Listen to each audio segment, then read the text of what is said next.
When it's time to replace your appliances, Lowe's has you covered.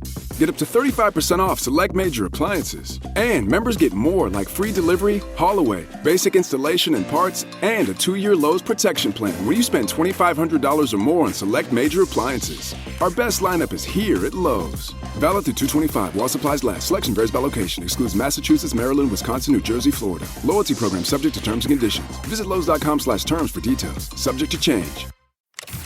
Reggie, I just sold my car online. Let's go, Grandpa. Wait, you did? Yep, on Carvana. Just put in the license plate, answered a few questions, got an offer in minutes. Easier than setting up that new digital picture frame. You don't say. Yeah, they're even picking it up tomorrow. Talk about fast. Wow, way to go. So, about that picture frame.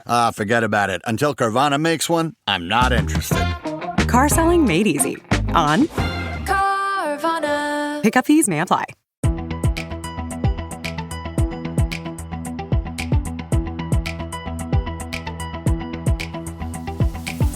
It's no secret that the U.S. has been facing a shortage of primary care physicians that's only expected to worsen in the coming years.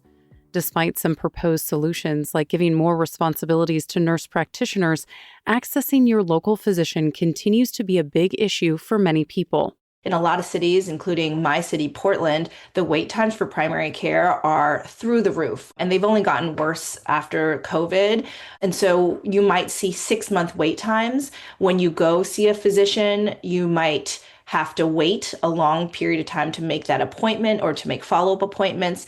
When you do go see them, you might not see them personally and be limited in terms of your time. And so you have to fit in lists and lists of healthcare concerns in a 15 or 20-minute visit. That's Dr. Jane Zhu, a primary care physician and associate professor of medicine at Oregon Health and Science University.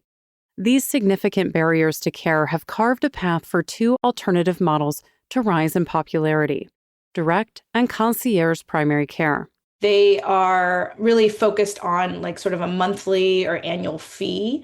In direct primary care, this is a model where patients typically pay a monthly or annual fee, around $50 to $100 per month, without the physicians then billing insurance for routine care. So this is a model that operates outside of the insurance system entirely.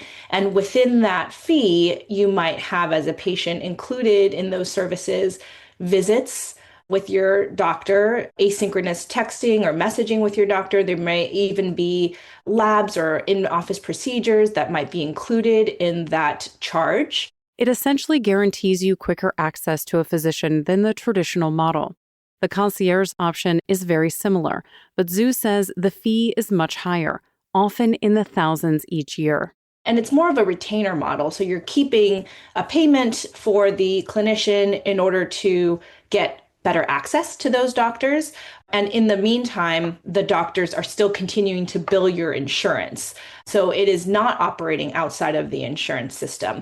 So the key differences are really one of cost and insurance use.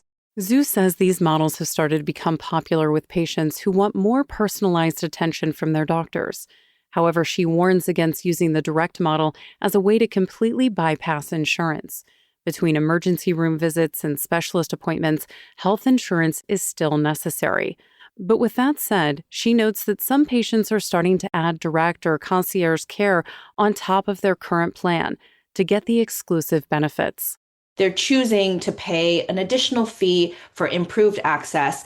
And although the direct primary care doctor or the practice doesn't bill insurance, those patients still have insurance most often as a fallback or for other types of care. So you could see, this is sort of a layered model where the direct primary care doctor is charging a flat rate. And patients like this because it may be affordable. They're getting more frequent care, more accessible care, but you still have to have insurance in order to access care outside of that practice. Though Zhu herself isn't operating in one of these alternative models, she understands why many of her colleagues have made the switch. There is obviously a ton of administrative burden. We're burdened by short visit times. There's always time pressure. There's administrative and management pressures. There's burnout in these traditional practices, including the ones that I practice in. And so for someone who is purely clinical, I totally understand the draw for these new models of care. Concierge practices started in the 1990s and often cater to patients with higher incomes. Direct primary care, on the other hand, is slightly newer and more affordable, but Zhu says both have seen a larger growth in recent years. Her 2025 paper, published in the journal Health Affairs, reveals that the number of these practice sites has grown by 83% between 2018 and 2023. The number of clinicians participating in direct and concierge models has also followed this trend, increasing by 78% in that same time frame.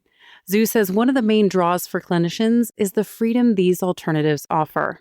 I'm not in a community hospital, but I work in a very typical academic setting where I don't set my own schedule. I don't set the length of my visits.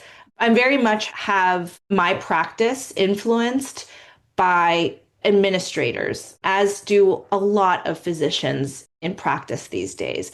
And these administrators are often, they may not be making clinical decisions, the decisions that I make with my patients one-on-one, but they are molding the conditions and the settings in which I practice.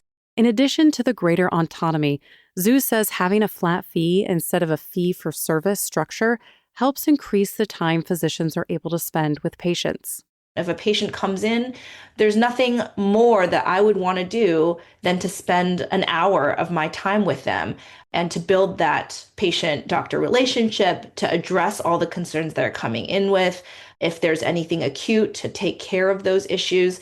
In our model, the traditional model of primary care practice, I have 30 minutes. Often that's a long visit. Sometimes, physicians only have 15 minutes to take care of a patient's medical issues. You might know that just being a patient, as we all do.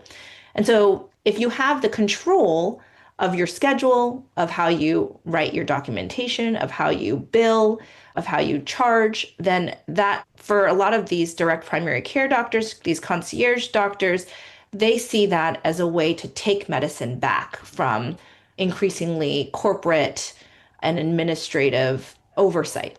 Despite this push, Zhu's paper shows that direct and concierge care models aren't creating as much separation as physicians may hope.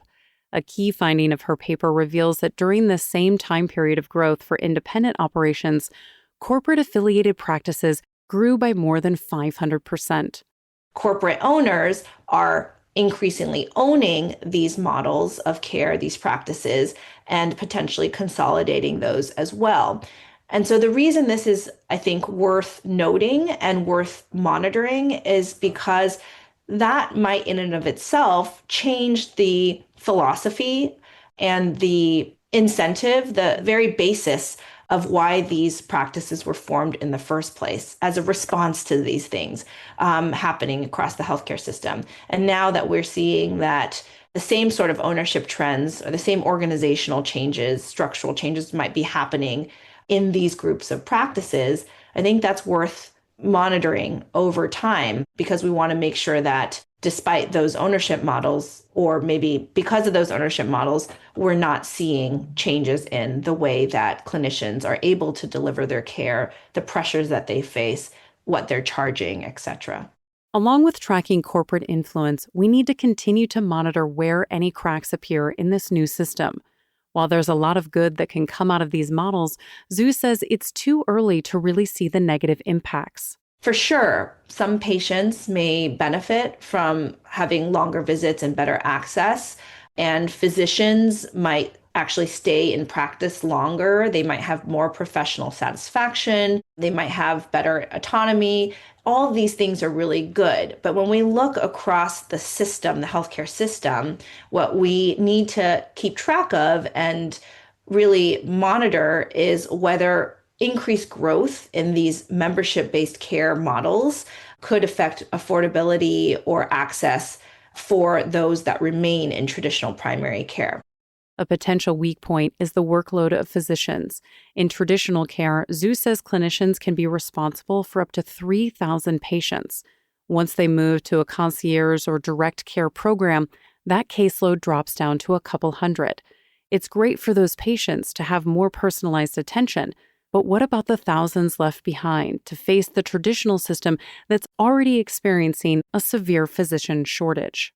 So the questions that really come from these models and the growth in these models that we're seeing in the research is around scaling. What happens if you scale these models? We don't have enough providers to be able to provide everybody a DPC or concierge doctor. And so what happens to the patients who don't have the means or the ability to transition to these new models of care? One concern is that they will be experiencing even harder barriers with access to care. Another main concern is affordability. Will access to quality primary care become something that's only available for those who can afford the retainer fee? For everybody in the US to be able to afford a quality primary care provider probably requires a lot of structural change, both change with how we pay for services, where we pay for those services, and how we support our providers. All those things, anyone who's been navigating the healthcare system would be able to attest to the fact that that is not in place right now. Zhu believes that as direct and concierge care models continue to expand, we also need to focus on building up the existing community-based programs that serve those unable to afford or access traditional care. You can find more information about Dr. Jane Zhu and all of our guests on our website, ingoodhealthpodcast.org. For more behind the scenes, follow In Good Health Pod on Facebook, Instagram, and X. Our writer-producer is Kristen Farrah. Our executive producer is Amira Zaveri. I'm Elizabeth Westfield.